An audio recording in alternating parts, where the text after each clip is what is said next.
السلام علیکم۔ میں اسد دین اسلام کے عنوان سے ہمارا سلسلہ جو جاری ہے، گزشتہ ولاگ میں ہم نے بات کی تھی غزوہ بنی مصطلق اور اس سے واپسی میں جو ام المومنین عائشہ صدیقہ پہ جو الزام لگا تھا وہاں تک بات ہوئی تھی۔ آج ہم اس سے آگے سلسلے کو آگے بڑھاتے ہوئے یہ کہ وہ واقعہ جو ہے وہ شعبان 6 ہجری میں ہوا تھا، اس واقعے کے بعد جو ہیں متعدد جو ہیں وہ تیزی کے ساتھ واقعات ہوئے ہیں۔ اس میں یہ ہے کہ کچھ وہ قبائل جنہوں نے سرکشی کی تھی، جس میں آپ کو یاد ہے کہ قبیلہ حذیل جس نے نبی اکرم صلی اللہ علیہ وسلم سے داعی اسلام مانگے تھے اور وہ داعیان 6 کی تعداد میں دیے گئے تھے جنہیں قتل کر دیا گیا تھا۔ اسی طرح بنو حنفیہ کے یہاں وہ انہوں نے بھی داعی مانگے تھے اور 70 صحابہ کو دیے گئے تھے، وہ سارے شہید کر دیے گئے تھے۔ تو نبی اکرم صلی اللہ علیہ وسلم نے ان کے خلاف کارروائی کی۔ اس طرح غزوہ بنی لحیان ہوا جس میں قبیلہ حذیل کے خلاف کارروائی کی گئی، وہ قبیلہ بھاگ گیا اور وہاں پھر بھاگ کر کے جو ہے عراق کے علاقے تمر میں اس نے جو ہے قیام پذیر ہوئے وہاں۔ اسی طرح دوسرے قبائل بھی انہوں نے بھی فرار کی راہ اختیار کی۔ اس دوران جو ہے وہ ایک یہودی ابو رافع اس نے سرکشی اختیار کی اور نبی اکرم صلی اللہ علیہ وسلم پہ مغلظات بکتا تھا اور مسلمانوں کے خلاف جو ہے وہ کوئی سازشوں میں مصروف تھا، تو اس کے قتل کا فیصلہ کیا گیا۔ اس کے ساتھ ہی جو ہے یہ 2-3 مہینے گزرے اور ذیقت کا مہینہ آیا اور اس میں اللہ تبارک و تعالیٰ نے نبی اکرم صلی اللہ علیہ وسلم کو خواب دکھلایا کہ وہ حرم میں داخل ہو رہے ہیں۔ سورہ فتح کی آیت لقد صدق الله رسوله الرؤيا بالحق لتدخلن المسجد الحرام إن شاء الله آمنين محلقين رؤوسكم ومقصرين لا تخافون فعلم ما لم تعلموا فجعل من دون ذلك فتحا قریبا۔ نبی اکرم صلی اللہ علیہ وسلم نے صحابہ کو خوشخبری دی اور عمرے کا قصد فرمایا۔ اس عمرے کے لیے جو ہے ذیقعد میں ہی روانگی ہوئی اور اس میں تقریباً 300 صحابہ اس وقت میں شامل تھے۔ لیکن جب وہ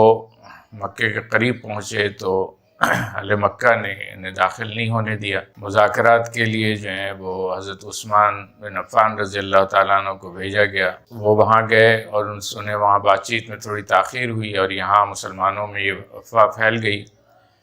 کہ اہل مکہ نے اس عثمان رضی اللہ تعالیٰ عنہ کو قتل کر دیا ہے۔ تو یہ مسلمان گرچہ کہ احرام کی حالت میں تھے اور عمرے کی نیت سے گئے تھے،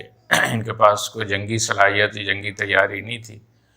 لیکن اس کے باوجود نبی اکرم صلی اللہ علیہ وسلم نے حضرت عثمان رضی اللہ تعالیٰ عنہ کی شہادت کا بدلہ لینے کے لیے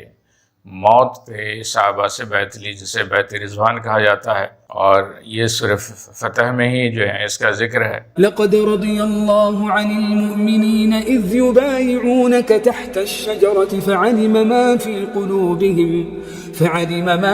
قلوبهم فأنزل السكينة عليهم وأثابهم فتحا قريبا۔ کہ اللہ راضی ہو گیا ان لوگوں سے جنہوں نے بیعت لی درخت کے نیچے۔ تو صحابہ نے اس موت پہ بیعت کی کہ ہم جان دے دیں گے لیکن عثمان کے قتل کا بدلہ لیں گے، لیکن بعد میں پھر وہ پتہ چلا کہ وہ اطلاع غلط تھی۔ لیکن بہرحال اس کے جواب میں پھر جو ہے اہل مکہ کے جو ہیں وہ وفد آیا اور مذاکرات ہوئے، اور اس مذاکرات کے نتیجے میں ایک معاہدہ وقوع پذیر ہوا جسے صلح حدیبیہ کے نام سے، چونکہ یہ پڑاؤ نبی اکرم صلی اللہ علیہ وسلم اور صحابہ نے حدیبیہ کے مقام پہ کیا ہوا تھا، تو اس اعتبار سے یہ صلح حدیبیہ کے نام سے مشہور ہے۔ اور اس کی شہرت اس وجہ سے بھی ہے کہ اس میں جو نکات طے ہوئے تھے، یہ تو 7 نکات تھے جس میں معاہدہ ہوا تھا۔ پہلا نقطہ یہ تھا کہ یہ معاہدہ 10 سال کا ہے، اور دوسرے یہ کہ مسلمان اس سال عمرہ نہیں کر سکیں گے، آئندہ سال آئیں گے اور عمرہ کریں گے، اور تیسرے یہ کہ اہل مکہ میں سے اگر کوئی مسلمان بھاگ کر کے مدینہ جاتا ہے تو اسے واپس کیا جائے گا، لیکن اگر مدینہ سے کوئی بھاگ کر کے مکہ آ جاتا ہے تو وہ واپس نہیں کیا جائے گا۔ اسی طرح یہ تھا کہ دیگر عرب قبائل جو ہیں وہ ان میں سے ان کی مرضی ہوگی کہ ان دونوں فریقین میں سے جس کے چاہیں وہ ان کے حلیف بن سکتے ہیں، تو جو چاہے مدینے کے ساتھ وہ اپنے آپ کو معاہدہ کر لے، اور جو چاہے وہ مکے کے ساتھ معاہدہ کر لے، اور ان کے جو حلیف ہوں گے ان کو بھی جو ہے امان حاصل ہوگا۔ یعنی اگر کسی فریق کے حلیف پر اگر کوئی حملہ ہوتا ہے تو وہ فریق ثانی پہ حملہ تصور ہوگا۔ تو اس طرح جو ہے کہ نہ صرف آپس میں جنگ نہیں ہوگی بلکہ ان کے جو ہے وہ حلیف قبائل پہ بھی کوئی حملہ اور جنگ نہیں ہوگا۔ تو ان نکات میں جو خاص کر کے وہ جو تیسرا نقطہ تھا کہ جس میں یہ تھا کہ مسلمان اگر کوئی بھاگ کر کے مدینے سے مکہ آ جائے تو اسے واپس نہیں کیا جائے گا، اور مکے سے، اور جو چوتھا یہ تھا کہ مکے سے اگر کوئی بھاگ کر کے مسلمان مدینہ جاتا تو اسے واپس کیا جائے گا۔ یہ مسلمانوں پہ بہت شاق گزر رہا تھا، اور مسلمانوں میں جہاں ایک طرف دکھی تھے کہ وہ کئی سالوں کے ہجرت کے بعد ان کو طواف کا اور زیارت حرم کا موقع مل رہا تھا، وہ اس سے نہ صرف محروم رہے بلکہ یہ بظاہر ایک دب کر کے معاہدہ کرنے کی پوزیشن ہوئی تھی، اور خاص کر کے کہ جب انہیں یہ توقع تھی کہ اب سیاسی طور پر غزوہ خندق کے بعد اب مسلمانوں کی حیثیت اور طاقت جو ہے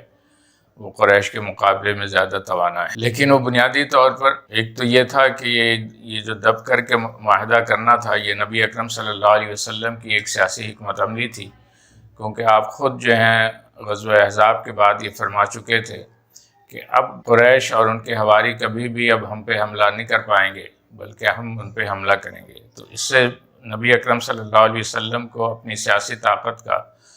بخوبی اندازہ تھا، لیکن اس معاہدے کے ذریعے اصل میں وہ اہل مکہ اور ان کے حلیف لوگوں کو غلط فہمی میں مبتلا رکھنا چاہ رہے تھے، اور اس دوران جو ہے ایک اور قوت جو ہے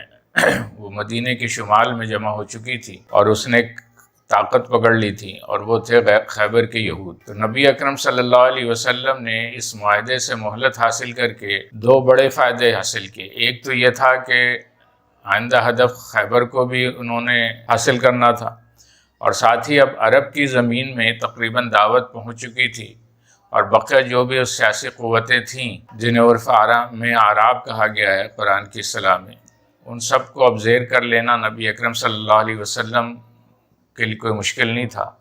لہٰذا آپ نے اپنی دعوت کا میدان جو ہے یہ حجاز سے نکال کر کے بیرونی دنیا تک جو ہے، یعنی دوسرے لفظوں میں بین الاقوامی سطح پر آپ نے اپنی دعوت کو پھیلانا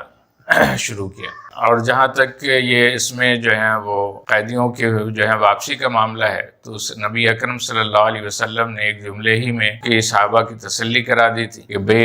مکے سے جو ہیں وہ فرار ہو کے میرے پاس آئیں گے اور انہیں ہمیں واپس کرنا پڑے گا، تو اس کے لیے اللہ کوئی راستہ نکال لے گا، اور رہی بات ہمیں اگر کوئی چھوڑ کر کے مکے جاتا ہے تو پھر ہمیں اس کی ضرورت بھی نہیں ہے۔ تو جہاں تک وہ مکے سے فرار ہو کر کے مدینے آنے والے اور ان کو واپس کرنے والے کی بات ہے، اور اس میں اللہ کوئی راستہ نکال دے گا، تو واقعتاً ایسا ہی ہوا، اور وہ یہ ہوا ہے کہ ایک صحابی ابو البصیر رضی اللہ تعالیٰ عنہ جو ہے مکے سے فرار ہو کر کے مدینہ آئے، تو ان کو لینے کے لیے مکہ سے آدمی آئے اور انہیں واپس کرنا پڑا۔ لیکن جب وہ ذوالحلیفہ کے مقام پہ پہنچے تو انہوں نے جو ہے موقع سے فائدہ اٹھا کر کے جو مکے سے جو مسلح افراد آئے تھے ان کو لے جانے کے لیے، آپ نے ان پہ حملہ کر کے ان کو قتل کر دیا انہی کے ہتھیاروں سے، اور خود آزاد ہو گئے، اور ذوالحلیفہ کے پہاڑی میں انہوں نے اپنا جو ہے ٹھکانہ بنا لیا۔ اور پھر وہ جو ہے مکے سے جو بھی قافلہ وہاں سے گزرتا اس کو جو ہے وہ لوٹ مار کرتے، اور اس سے جو ہے وہ اپنی ضروریات پوری کرتے۔ اور جب مکے میں مزید جو پھنسے ہوئے مسلمان تھے ان کو اس بات کا پتہ چلا، تو وہ بھی بھاگ کر کے وہیں ذوالحلیفہ جو ہے آنا شروع ہو گئے۔ اس طرح وہاں جو ہے وہ 60-70 جو ہیں صحابہ جمع ہو گئے۔ ایک بڑی سیاسی قوت جو ہے وہاں اس دور کے لحاظ سے یہ بڑی قوت تھی جو وہاں جمع ہوئی، اور انہوں نے اہل مکہ کی پوری جو ان کی رسد کی سپلائی کاٹ دی، جس کی وجہ سے اہل مکہ کو دشواری ہوئی، اور پھر وہ خود انہوں نے اپنا نمائندہ نبی اکرم صلی اللہ علیہ وسلم کے پاس بھیج کر کے کہا کہ ہم اس شخص سے دستبردار ہوتے ہیں، اب اگر کوئی مکے سے بھاگتا ہے کہ مدینہ آتا ہے تو آپ بے شک ان کو اپنے پاس رکھ لیں، لیکن برائے کرم جو ہیں یہ ذوالحلیفہ میں جو کچھ آپ کے لوگ ہیں ان کو آپ اپنے پاس رکھ لیں تاکہ ہم آپ سکون سے ہماری زندگی ہو سکے اور ہمارا رفت، ہمارا قافلہ جو ہے وہ محفوظ ہو سکے۔ تو وہ جو انہوں نے بڑے جس زوم سے جو معاہدے میں شق ڈالی تھی اور جس شخص سے مسلمانوں کو پریشانی تھی، وہ چند دن کے بعد ہی جو ہے وہ خود اس سے ان کو دستبردار ہونا پڑا۔ اس طرح جو ہے یہ جو ہے 6 ہجری جو ہے مکمل ہوتی ہے، اور 7ویں ہجری کے ابتدائی میں پھر آپ صلی اللہ علیہ وسلم نے ارد گرد کی ریاستوں اور حکومتوں کو جو ہے آپ نے خطوط لکھے، انہیں دعوت اسلام دیا، جس میں جو ہیں ایران کی سپر پاور جو ہیں کسریٰ، اسی طرح مصر کے حکمراں رومن امپائر قیصر روم، پھر ان کی جو ہے خود مختار ریاست شام کی حکومت، اردن کی حکومت، اسی طرح جو ہے وہ عرب کے ارد گرد جو ہیں وہ افریقن میں حبشہ کی بڑی حکومت تھی، ان کو عرب کی حکومت میں بحرین، یمامہ کے سرداروں کو اس طرف، عمان کی طرف، یہ دیگر علاقوں میں آپ نے جو ہے وہ خطوط روانہ کیے۔ اس میں مختلف بادشاہوں اور سرداروں کے رویے الگ تھے۔ ایران کا حکمراں خسرو پرویز، اس نے آپ صلی اللہ علیہ وسلم کا جو ہے وہ خط مبارک، نام مبارک چاک کر دیا، نہ صرف چاک کر دیا بلکہ اس وقت یمن جو ہے وہ ایران کی ہی جو ہے وہ ایک صوبے کی حیثیت سے تھا، لہٰذا صوبے کے جو گورنر تھے، ایرانی گورنر، بعضان ان کو حکم دیا کہ چند افراد کو وہاں بھیج کر کے مدینہ بھیجو، اور وہاں جو یہ شخص جس نے مجھے یہ خط لکھا ہے اسے گرفتار کر کے میرے پاس روانہ کرو۔ اسی طرح جو ہیں وہ مصر کے جو حکمراں ہیں انہوں نے آپ کے خط کی تعظیم کی، آپ کو تحائف بھیجے، اس تحائف میں کپڑے بھی تھے، خچر بھی تھے، اور ایک لونڈی بھی بھیجی، اور جن سے جو ہے آپ کے ایک بیٹے ابراہیم کی ولادت ہوئی، لیکن وہ حیات نہ رہ سکے۔ اسی طرح قیصر روم جو ہے اس نے بھی جو ہے وہ آپ صلی اللہ علیہ وسلم کی تحقیق کی، لیکن اس نے جو ہے صرف، اور اس وقت دربار میں وہاں ابو سفیان تجارت کے لحاظ سے قیصر کے یہاں پہنچا ہوا تھا، اس نے صورتحال دریافت کی، اور اس پہ اس نتیجے پہ وہ پہنچا کہ اگر وہ واقعی اللہ کے رسول ہیں تو ایک دن ان کی طاقت یہاں تک، ہماری زمین تک پہنچ کر کے رہے گی۔ اس کے مقابلے میں ان کی جو ایک آزاد ریاست تھی عیسائیوں کی، جو شام کی ریاست تھی، اس کے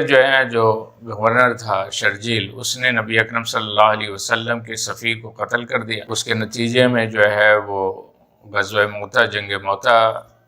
ہوئی، لیکن اس سے پہلے جو ہے یہ اس خطوط روانہ کرنے کے ساتھ ہی نبی اکرم صلی اللہ علیہ وسلم جو ہے 1600 مجاہدین کا لشکر لے کر کے مدینے سے خیبر کی طرف روانہ ہوئے۔ اس میں جو ہے پھر آپ نے حضرت عثمان رضی اللہ تعالیٰ عنہ کی قیادت میں 200 مجاہدین کی ٹیم جو ہے مقرر کر دی راستے میں، تاکہ بنو غطفان اور دوسرے قبائل جو ہیں وہ خیبر میں یہود کے مقابلے میں پہنچ نہ سکیں۔ بقیہ 1400 افراد کو لے کر کے آپ خیبر کی طرف روانہ ہوئے۔ پھر یہ فتح خیبر کے حوالے سے پھر ہم انشاءاللہ آپ سے اگلی نشست میں بات کریں گے۔ ہمیں اجازت دیجیے، اپنا خیال رکھیے گا۔ السلام علیکم ورحمۃ اللہ وبرکاتہ۔